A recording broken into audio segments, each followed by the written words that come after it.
तो जब पास्टर साहब मिशन ट्रिप के लिए जा रहे थे तो उस मिशन ट्रिप के दौरान ही जो है वो खुदा ने मुझे ये कलाम दिया।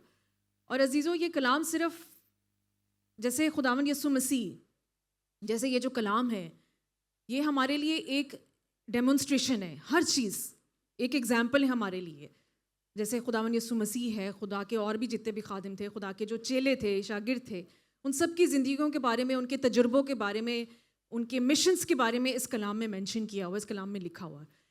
उसी तरह से पास्टर हारून ने अपनी मिशन रिपोर्ट जो है वो आप सबके सामने यहाँ पे पेश की है। और उसी के हवाले से खुदा ने जो कलाम मेरे दिल में डाला है वो आप सबके लिए है। क्या आप तैयार हैं उसको रिसीव करने के लिए? तो मेरे साथ जल्द से जल्द निकालिए लूका की अंजील, लूक चैप्टर 10, लूका उसका 10वां बाब, लूक चैप्टर 10, लूक उसका 10वां बाब।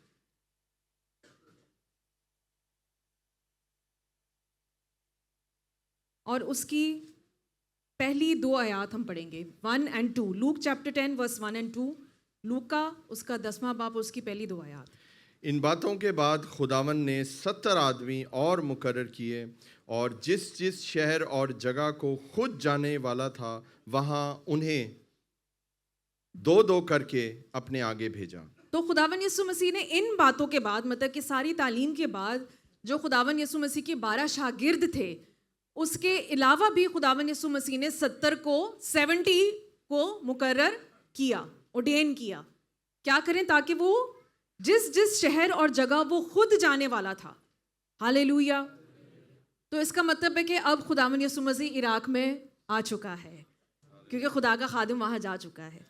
तो उसने क्या किया? यीशु ने पहले अपने खादिम को भेजा है। जिस जिस जगह वो खुद जाने वाला था उन्हें 2-2 कर कर अपने आगे भेजा। अगली आयत। और वो उनसे कहने लगा कि फसल तो बहुत है लेकिन मजदूर थोड़े हैं। हाय, यही प्रॉब्लम है। बोले यही प्रॉब्लम है कि फसल तो मगर मजदूर थोड़े हैं। ये आयत सारियां नू रटी हुई है पर अमल किसी ने नहीं करना। कि फसल तो बहुत है मगर मजदूर थोड़े हैं। आपको पता है, मैं उस दिन जब ये कलाम की तैयारी कर रही थी, खुदावन यीशु मसीह ने इस पूरी इंसानियत के हजूम को जो है वो एक फसल के खेत की मानंद समझा है जो कि कटने के लिए तैयार है। और वो उनसे कहने लगा कि फसल तो बहुत है लेकिन मजदूर थोड़े हैं। फसल तैयार है, फसल बहुत बड़ी है।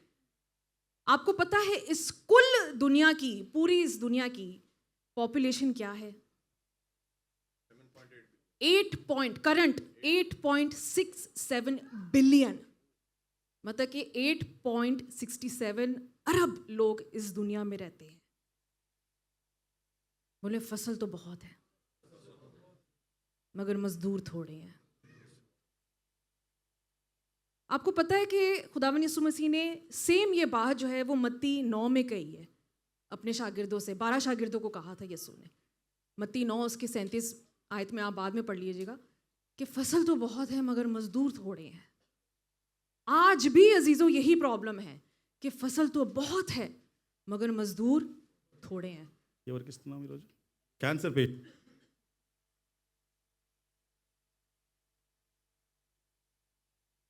आपको पता है जो तैयार शुदा फसल होती है, यहाँ पे आप लोग खेती बाड़ी करते होंगे, आपने ज़मीनों जो ज़मींदार लोग हैं जिनको बाप दादा से जो है वो विरासत में मिली हुई हैं ज़मीनें, जब आप खेती बाड़ी करते हैं, काश्तकारी करते हैं, जो किसान हैं वो इन चीज़ों को समझते हैं कि जो तैयार शुदा जो फसल होती है, जो कटने के लिए तैयार होती है फसल, अगर उसको वक्त पे ना काटे तो क्या होता है? कोई बता सकता है मुझे? वेरी गुड, कीड़ा लग जाता है। और दूसरी बात क्या हो जाता है? खराब हो जाती है। Very good. तीसरी बात क्या चढ़ जाता है? जल जाता है। Very good. दुश्मन आग लगा जाते हैं। आगे और कुछ बताएं क्या होता है? इसका मतलब है सारे एक्सपीरियंस्ड है। हाँ जी, चोरी कर लेते हैं। वेरी गुड, चोरी कर लेते हैं, गल जाती है, सड़ जाती है, कीड़े पड़ जाते हैं, चोरी कर लेते हैं, आग लग जाती है और बहुत से जानवर खा जाते हैं। और सबसे बढ़ के क्या होता है कि कुछ लोग उस ज़मीन को अपना बना लेते हैं, और इब्लीस भी आज यही कर रहा है। फसल तैयार है, काटने के लिए मजदूर नहीं है। वो तैयार शुदा जो फसल है ना, वो गुनाह में पढ़ पढ़ के गल सड़ गई है। कोई उसको क्लेम नहीं कर रहा कि ये फसल हम जाके काटेंगे। इब्लीस ने उस फसल पे कब्जा कर लिया है। दूसरे बाहर के लोग आके कब्जा कर जाते हैं तैयार की हुई फसल के ऊपर। और आज भी यही हो रहा है कि इब्लीस जो है वो उस फसल के ऊपर कब्जा करके बैठ जाता है, अगर वक्त पे फसल को ना हम काटेंगे। तो प्रॉब्लम कहाँ है? प्रॉब्लम किधर है? मजदूर थोड़े हैं। बोले मजदूर थोड़े हैं। एक मजदूर कितना काम करेगा मुझे बताएं? एक वक्त पे थक जाएगा ना, कितनी फसल काटेगा मुझे बताएं? तो इसके लिए हमने क्या करना है? हम अगली आयत में हम पढ़ेंगे। आगे पढ़िए जी। कि फसल मजदूर थोड़े हैं। आगे, इसलिए फसल के मालिक की मिन्नत करो। इसलिए फसल के मालिक की मिन्नत करो। ये हम इंग्लिश में पढ़ेंगे। यहाँ पे बेटा पिक्चर नंबर 1 आप लगा दीजिएगा प्लीज। कि इंग्लिश में यहाँ पे मिन्नत का वर्ड जो है वो अच्छा लिखा हुआ है। And he said to them the harvest is plentiful but the labourers are few, therefore pray earnestly to the lord of the harvest to send out labourers in his harvest. के फसल के मालिक की मिन्नत करो कि अपने फसल काटने के लिए मजदूर भेजें। तो मेरे अजीजों, अगर हम खुद नहीं जा सकते तो हम एक काम तो कर ही सकते हैं ना, और वो क्या है? हम दुआ कर सकते हैं। Very good. हम फसल के मालिक को, फसल का मालिक कौन है? खुदा बाप। ये दुनिया खुदा की है। मैं और आप खुदा की तख्लीक, खुदा की क्रिएशन है। जिन लोगों के पास पास्टर हारून गए वो खुदा के लोग हैं, खुदा ने उनको बनाया है। वो फसल खुदा की है, ये दुनिया खुदा की बनाई हुई है। मगर इब्लीस इस दुनिया पर कब्जा करना चाहता है। ये पूरी सृष्टि, ये पूरी कायनात, ये खुदा ने बनाई है, खुदा की फसल है ये। तो अगर हम खुद नहीं जा सकते, हम एक चीज तो कर सकते हैं ना। वो क्या है? दुआ। क्या आप करेंगे दुआ कि खुदा फसल के लिए और मजदूर तैयार करे? देखिए, मुझे पता है इट इज़ वेरी चैलेंजिंग ऐसी जगहों पे जाना। आप यकीन जाने, जब पास्टर हारून जाते हैं ना, जब मैं उनकी वो बातें सुनती हूँ, उनकी मिशन रिपोर्ट सुनती हूँ, मैं खुद इतना एक्साइटेड होती हूँ कि काश मैं इन जगहों पे जा सकती, काश मैं भी जाऊँ मिशंस के लिए।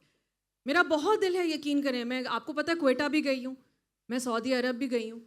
मेरा वाकई दिल करता है कि मैं मिशंस पे जाऊँ। मगर पता है एक प्रॉब्लम है कि मैं मिशंस पे क्यों नहीं जाती। एक प्रॉब्लम है, कोई बता सकता है वो प्रॉब्लम क्या है? Female acceptance. औरतों को सुनना पसंद नहीं करता कोई, और ये मैंने फेस किया है, मेरे मुंह पे ना की है। मेरा बहुत मन था जाने का। पास्टर जी, हमारी जो कलीसिया के जो लोग हैं ना, वो औरत को पास्टर नहीं मानती है। तो इसमें कमी कहाँ है मुझे बताएं। मैं तो जाने के लिए तैयार हूँ, मगर मैं यही कहती हूँ, मैंने कहा खुदा बाप कोई बात नहीं, अगर मैं नहीं जा सकती, तेरा बंदा तैयार है, तू उसको वहाँ पे भेज मेरी जगह पे। हालेलुया।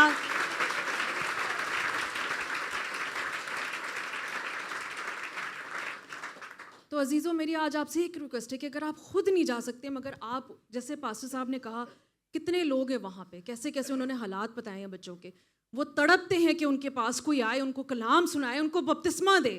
तो कम से कम आज ये खुदा से अहद कर लें कि खुदाया, हम ये दुआ करना शुरू करें कि अपने फसल के लिए मजदूर भेज। आमीन। क्या आप ये करेंगे? हालेलुया। तो अपने लिए तालियां बजा दें।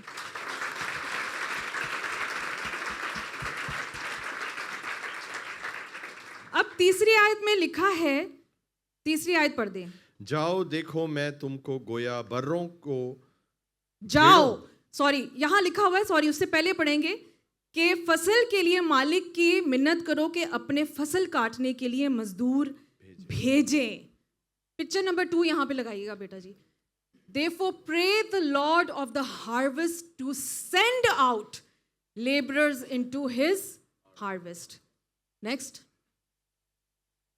अब यहाँ पे send out जो है वो इसका यूनानी में क्या मतलब है, लिखा है यहाँ पे send out. ग्रीक में, यूनानी में इसका मतलब है इकबाले. इकबाले का मतलब है टू थ्रो आउट, टू मतलब कि किसी को धक्का लगा के पुश करना कि भाई जाओ जाओ ना, यहां से जाओ भाई, जाओ जाओ, भेजा, इसका ये मतलब है. To drive out, to forcefully send forth. अगली पिक्चर दिखाइएगा. This is not the gentle word for sending. ये खुदावंद यीशु मसीह कोई बहुत आराम से नहीं कहता कि जाओ, निकल जाओ, भेजे उनको, सेंड, भेजो, जाओ. आपको पता खुदा का काम वाकई पुश करके कराना पड़ता है, जबरदस्ती कराना पड़ता है. मैं खुद इस चीज से गुजर चुकी हूँ. पास्टर हारून कभी कभी बड़ा जोर लगाते हैं, बड़ा पुश करते हैं, 2 कलाम 2 कलाम 2 कलाम दे दूंगी ना. अपने घर के बच्चों की मैं मिसाल बताती हूँ. बड़ा इनको जबरदस्ती, हम, आपको क्या लगता है, टीनेजर्स हैं, लड़के हैं, इनके साथ भी धक्का कशी करनी पड़ती है. करो वर्शिप, करो, बोले जाओ, वेरी गुड. तो यहां पे और फिर क्या लिखा है, Jesus intentionally uses a strong, almost shocking word. यीशु ने बड़े फोर्सफुली से कहा. ये बताया गया है कि ये वर्ड जो है भेजा गया, भेजे, सेंड आउट, ये बदरूहों को निकालने के लिए यूज किया जाता था वर्ड, कि उनको धक्का निकाल के निकल बाहर, निकल. तो इस तरह से यीशु कह रहा है कि भेजा गया उनको, सेंड आउट, भेजे. तो आज वही फोर्स जो है वो खुदावंद यीशु मसीह हमारे साथ लगा रहा है कि भेजो, फोर्स करो. खुदा का काम जो है ना, मैनेजमेंट टीम वाले बड़े अच्छी तरह जानते होंगे कैसे धक्का कशी पर करते हैं. पास्टर हारून है ना, फेबियन के दांत निकल रहे हैं अभी. हाँ मूस, सही से नहीं ली तस्वीरें. क्यों नहीं करते हो तुम लोग सही तरह काम? हाँ जी रवि, हाँ जी हंस लो.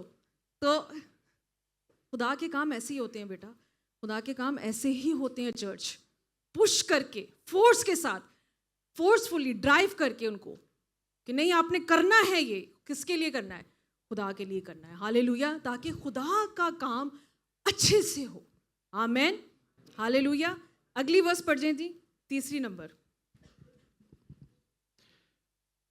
देखो मैं तुमको गोया बर्रों को भेड़ों के बीच में भेजता हूं. सिस्टर जी हिंदी में ये पढ़ दें. जाओ, देखो मैं तुम्हें भेड़ों के समान भेड़ियों के बीच में भेजता हूँ. हालेलुया. उर्दू में और इंग्लिश में सही लिखा है कि जाओ, देखो मैं तुमको गोया बर्रों के को भेड़ियों के बीच में भेजता हूँ. और यही मेरा सरमन है, लैम्स अमंग वुल्फ्स. बर्रों को, भेड़ों को नहीं. इंग्लिश में भी लिखा हुआ लैम, बर्रों को क्या है, भेड़ियों के बीच में बेचता हूँ. आपको पता है खुदावंद यीशु मसीह ने बर्रों का क्यों यहाँ पे शब्द इस्तेमाल किया है, लैम्स का वर्ड क्यों यूज किया है यहाँ पे? क्योंकि जो भेड़ होती है ना, जो शीप होती है, वो बड़ी होती है, समझदार होती है, एक्सपीरियंस्ड होती है. उसको एक्सपीरियंस है कि कहाँ से कौन सा रास्ता, कहाँ से पहाड़ों में से किधर से गुजर के जाना है, कौन सी वादी में से जाना है. उसको एक्सपीरियंस होता है, वो स्ट्रांग होती है, वो बड़ी होती है. मगर जो बर्रा होता है ना, वो क्या होता है, बच्चा होता है.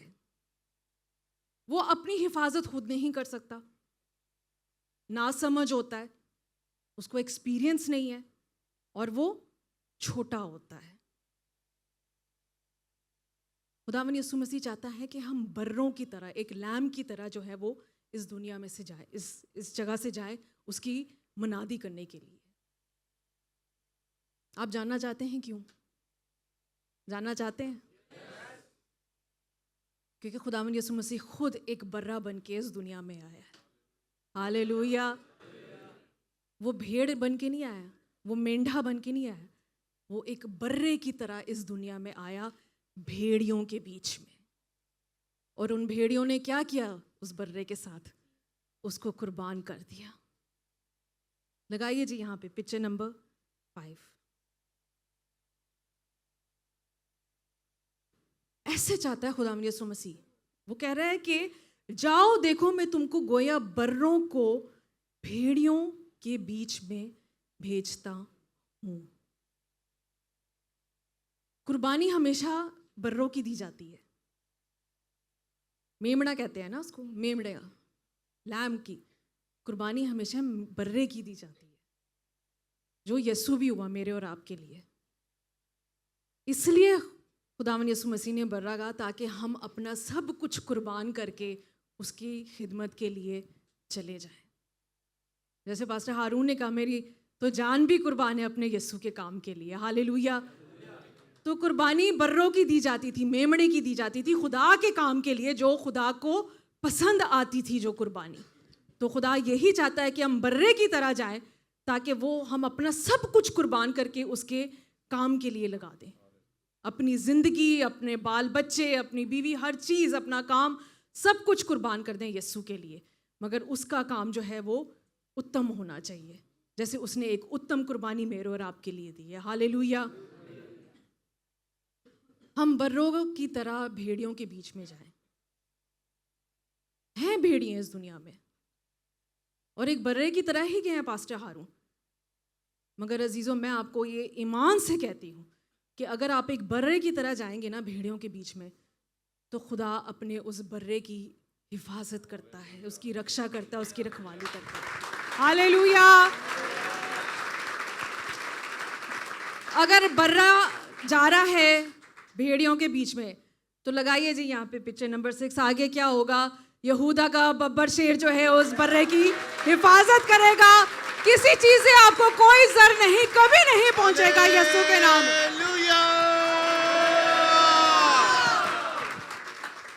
यहूदा का शेर बब्बर, मेरा और आपका यीशु, आपकी हिफाजत करेगा। कोई भेड़िया कुछ नहीं कहेगा आपको। हालेलुया। भेड़ियों के बीच में से ही आए हैं पास्टर हारून। हालेलुया, आमीन। अगली आयत पढ़ जी जल्दी से, 17 आयत के अब जो है वो शागिर्द जो है वो चले गए हैं, वो खिदमत करके आ गए हैं। 17 आयत में पढ़ेंगे जी क्या होता है। वो 70 खुश होकर वो 70 खुश होकर फिर आए और फिर कहने आए। लगे। वो 70 क्या हुए? खुश होकर आए। यही लिखा है ना, या मायूस होके आए हैं? हिंदी में पढ़ दें सिस्टर जी, क्या लिखा है? वे 70 आनंद करते हुए आनंद लौटे। करते हुए, खुश होते हुए, खुश होकर आए हैं। ओ जीसस, हमने बड़े वहां पे काम किए हैं, खुश होकर। और मुझे बताएं, 70 गए थे? 70 गए थे ना? 70 ही वापस आए। भेड़ियों ने खाया। Hallelujah, hallelujah, hallelujah.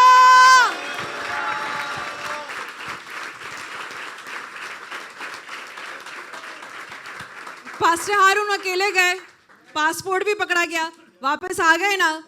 भेड़ियों ने नहीं खाया ना बर्रे को। हाल यहूदा का शेरे बब्बर जो साथ था। हालेलुया। मत डरे खुदा की खिदमत करने से, कुछ नहीं होगा। 70 के 70 वापस आए और खुशी के साथ आए। आपको क्या लगता है कि जब वो गए होंगे, उस जमाने की बात सोचें आप, किस ज़माने की बात? यीशु के ज़माने में ना कोई मोबाइल फ़ोन, ना कोई गाड़ी, ना साइकिल, ना कोई होटल। कैसी कैसी जगहों पे रहे होंगे वो लोग। क्या उन्होंने हार्डशिप्स नहीं फेस की होंगी? क्या उन्होंने मुश्किलें नहीं फेस की होंगी? पास्टर हारून को ही देख लें, क्या बता रहे थे कि वो जो जिस पूल में उन्होंने बपतिस्मा दिया, आवाज़ कांप रही थी उनकी ठंड से, थरथरा रहे थे वो ठंड में, पेट खराब करके बैठ गए। यीशु ने तो कहा है कि जो तुम्हारे सामने रखे चुप करके खा जाओ, वही किया उन्होंने, पेट खराब हो गया। मगर क्या हुआ? खुशी से आज आए ना आपके सामने। हालेलुया।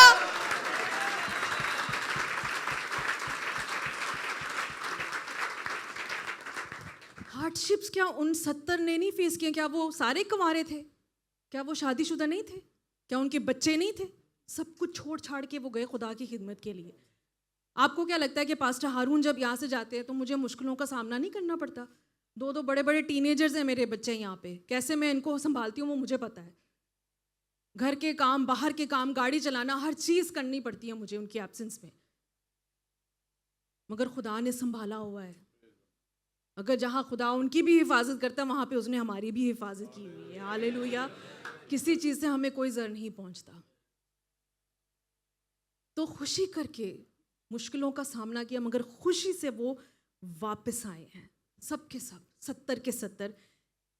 किसी भेड़िए ने उनको नहीं खाया। आगे क्या लिखा है?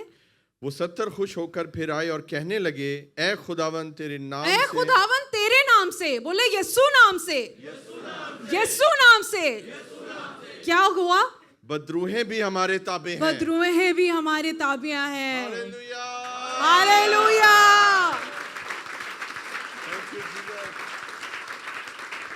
उन शागिर्दों ने, उन चेलों ने अपने लिए नहीं क्रेडिट लिया कि नहीं हमने बड़े काम किए हैं यीशु जी, हमने तो ये भी किया, हमने तो वो भी किया, हमने तो यहाँ गए, हम तो वहाँ गए, हमें तो बिच्छू ने भी काटा, हमें तो सांप ने भी काटा। नहीं, यीशु तेरे नाम से। यीशु नाम में बहुत कुदरत है अजीज़ों। आपको पता है जो गैर मज़ाहिब हैं, जो बाकी रिलीजन्स हैं, उनको खुदा के नाम से प्रॉब्लम नहीं है, उनको एक नाम से बड़ी प्रॉब्लम होती है। जब आप कहते हैं ना यीशु नाम, हालेलुया, यही तकलीफ है इब्लीस को। बोले यीशु नाम, यीशु नाम, यीशु नाम से बदरूहें भी हमारे ताबे हैं। इतनी पावर है यीशु के नाम में। यीशु नाम से क्या उस गैर कौम के आदमी ने अपना घर नहीं दिया इबादत के लिए? यीशु नाम से क्या उस रेस्टोरेंट वाले ने अपना पूल नहीं दिया? हालेलुया। ये पावर है यीशु नाम में, यीशु जैसा यीशु नाम में। ये हुकूमतें, आपके बॉसेस क्या है? कुछ भी नहीं है। सब यीशु उनको ताबे कर देगा जब आप यीशु का नाम लेंगे, दिलेरी से, बगैर किसी डर के। आप बोले मेरा यीशु मेरे साथ है, बोले यीशु नाम में सब कुछ आपके ताबे हो सकता है। हालेलुया। आगे 20वीं आयत जरा पढ़ दें। तो यीशु उनसे कहता है तो भी इससे खुश ना हो कि रूहें तुम्हारे ताबे हैं, बल्कि इससे खुश हो कि तुम्हारे नाम आसमान पर लिखे हुए हैं। तुम्हारे नाम आसमान पर लिखे हुए। इस चीज़ की खुशी ना मनाएं कि सिर्फ रूहें आपकी ताबे हैं, कि आपने बड़े बड़े काम है। पास्टर साहब, आपका तो नाम आसमान पे जो है वो लिख दिया गया है। खुदावंद आपको बहुत बरकत दे, और खुदावंद की बड़ी शुक्रगुजारी करें कि ये वर्स ये आप पे अप्लाई होती है। खुदावंद आपके साथ हो, खुदावंद आपको बरकत दे। अगली आयत जल्दी से पढ़ दी। 21 आयत में क्या लिखा हुआ है? उसी घड़ी वो रूल कुद्दस से खुशी में भर गया। उसी घड़ी वो रूल कुद्दस से, कौन? यीशु। शागिर्दों ने आके खुशी से खबर दी, तो यीशु ने कैसे रिएक्ट किया? यीशु ने कैसे रिस्पॉन्ड किया? दोबारा पढ़े। वो उसी घड़ी वो रूल कुद्दस से खुशी में भर गया और कहने लगा, ए बाप आसमानी और जमीन के खुदावन, ए बाप आसमान और जमीन के खुदावन। उसी घड़ी वो रूल कुद्दस से खुशी में भर गया। यीशु एक्साइटेड हो गया, वो खुशी करने लगा, वो खुशी मनाने लगा। वो इतना खुश हो गया कि उसकी रूह भी खुश हो गई। जब हम कोई अच्छा काम करते हैं, जब हम एक्साइटेड होते हैं, तो हम कहते हैं ना तूने तो मेरी रूह भी खुश कर दी है। तो यही यीशु के साथ हुआ कि जब वो काम करके आए और जब उन्होंने खुशी से आकर यीशु को रिपोर्ट दी, तो वो भी खुशी से उसकी रूह तक भर गई। हालेलुया। अजीजों, ऐसे काम करें कि यीशु की रूह खुश हो जाए आपसे। बेशक आप देखें, मुझे पता है कि आपके लिए जाना शायद मुश्किल हो कि आप जाएं खुदा की खिदमत करें, मगर यहाँ रह के भी आप खुदा की खिदमत कर सकते हैं। अपने रूममेट्स को, अपने जो भी आपके कैंप में हैं, उनको जाके कलाम सुनाएं, खिदमत करें, दुआ करें, वर्शिप करें। शुरू तो करें यीशु का नाम लेके। और मेरा ईमान है कि बहुत से मजदूर यहाँ पे तैयार होंगे। हालेलुया। मजदूरों की कमी नहीं होगी यहाँ पे। हालेलुया। यीशु इतना खुश हो गया कि वो खुदा से दुआ करने लगा कि ए बाप आसमान और ज़मीन के खुदावंद, मैं तेरी हम्द करता हूँ। इतना खुश हो गया कि वो कहता है मैं तेरी हम्द करता हूँ कि तूने ये बातें दनाओं और अक्लमंदों से छुपाई और बच्चों पर जाहिर की। इसलिए उसने बर्रों को भेजा, उसने भेड़ों को नहीं भेजा। उसने उनको बच्चों की मानिंद कहा है। हिंदी में सिस्टर जी ये पढ़ दें प्लीज़ ज़रा। उसी घड़ी वह पवित्र आत्मा में होकर आनंद से भर गया और कहा, हे पिता, स्वर्ग और पृथ्वी के प्रभु, तेरा नाम धन्यवाद करता हूँ कि तूने इन बातों को ज्ञानियों और समझदारों से छिपा रखा और बालकों पर प्रकट किया। ज्ञानियों और समझदारों से। आपको पता है ज्ञानी लोग ऐसी जगहों पे नहीं जाते, अक्लमंद लोग ऐसी जगहों पे नहीं जाते जहाँ जिस जगह पे पास्टर हारून गए हैं, क्योंकि उन्होंने 5 स्टार होटल्स में रहना होता है, उन्होंने बीवियों को भी साथ लाना होता है, उन्होंने बच्चों को भी साथ लाना होता है। जो बीवी है उसने हस्बैंड को भी साथ लेके जाना होता है, उसने बच्चों को भी साथ लेके जाना है। वो मिशन ट्रिप तो नहीं, वो तो वेकेशन ट्रिप होता है। और हमने खुद फेस किया हुआ है कि हमारे जो हैं वो इतनी हमारे पास सहूलत नहीं थी कि हम उनको एक 5 स्टार होटल में ठहरा सके। पास्टर जी ये रूम बड़ा छोटा है, हमें शिफ्ट कर दीजिए आप। हमें डिमांड्स रखना शुरू कर देते हैं ऐसे लोग, ज्ञानी जो लोग होते हैं। इसलिए खुदावंद यीशु मसीह सादा लोगों को भेजता है, सादा लोगों के पास, ताकि जो तालीम आप बच्चे को जो सिखाते हैं वही बोलता है ना। तो इसलिए पास्टर साहब ने क्या किया कि कलाम तो मैं कुछ और लेके गया था, मगर यीशु ने कहा नहीं बपतिस्मे पे तालीम दे, तो उन्होंने बपतिस्मे के ऊपर तालीम दी। तो बच्चों को जो सिखाओगे वो ही बताते हैं, इसलिए उसने कहा बच्चों की माने, ज्ञानी लोग नहीं कि जो जिनको बड़े बड़े सेमिनार्स चाहिए होते हैं। देखिए हम इस चीज़ के खिलाफ नहीं है, मगर कुछ लोग होते हैं उन्होंने सिर्फ चुन के ये डेस्टिनेशंस रखी होती हैं, अमेरिका, कनाडा, यूके, बस ऐसी जगहों पे कोई नहीं जाता, क्योंकि ऐसी जगहों पे ज्ञानी लोग नहीं जाते, ऐसी जगहों पे बच्चे जैसे सादा लोग जाते हैं। सादा लोगों के पास सादा लोग ही जाते हैं। हालेलुया।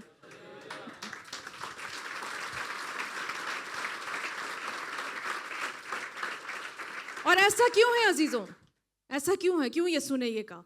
आगे पढ़ दे जी। हाँ ऐ बाप, क्योंकि ऐसा ही तुझे पसंद आया। हालेलुया। क्योंकि बाप को ऐसा ही पसंद है। आमीन।